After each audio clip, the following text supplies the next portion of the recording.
আমরা তৃতীয় শ্রেণীর প্রথম পর্যায়ক্রমিক মূল্যায়নের পরিবেশের 4 নম্বর স্কুলের প্রশ্নের উত্তরগুলো আলোচনা করব। একে আছে সঠিক উত্তরের তলায় দাগ দাও। ক, যারা মাটির জিনিস তৈরি করেন তাদের বলে কুমোর।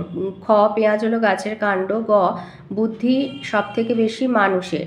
ঘ, আদিম মানুষ খাবার জল পেত নদী থেকে। 2 আছে স্তম্ভ মেলানো। ক, চোখের রোগ হবে রাতকানা। খ, রক্তাল্পতা হবে কাঁচকলা। গ, জঙ্গলের আগুন হবে। গ, দাবানল, 2 দাগেরটা দাবানল। আর ঘ, দুধ হবে ছানা। 3 আছে সঠিক উত্তরের পাশে রাইট আর ভুল উত্তরের পাশে কাটা চিহ্ন দিতে বলেছে। ক বলেছে ডাব পাকলে তাকে নারকেল বলে, ঠিক। খ, সজনে ডাঁটা হলো গাছের কাণ্ড, ভুল। গ, গরু ঘাস হজম করতে পারে, ঠিক।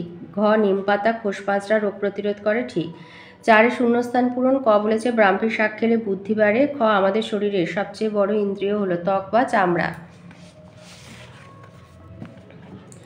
গ, খাদ্য হজম করতে সাহায্য করে লালারস। ঘ, চিচিঙ্গার আরেক নাম হলো হোপা। 5 কতে বলেছে দুটি প্রাণীজ খাবারের নাম দুধ ডিম, এছাড়া মাছ মাংসও লিখতে পারো। খ বলেছে কানামাছি খেলায় কোন অঙ্গ বুঝতে সাহায্য করে?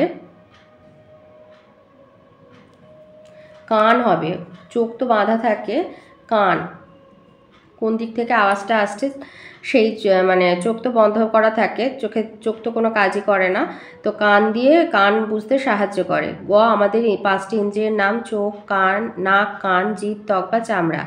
ঘ, মাছ কিসের সাহায্যে সাঁতার কাটতে পারে? পাখনার সাহায্যে।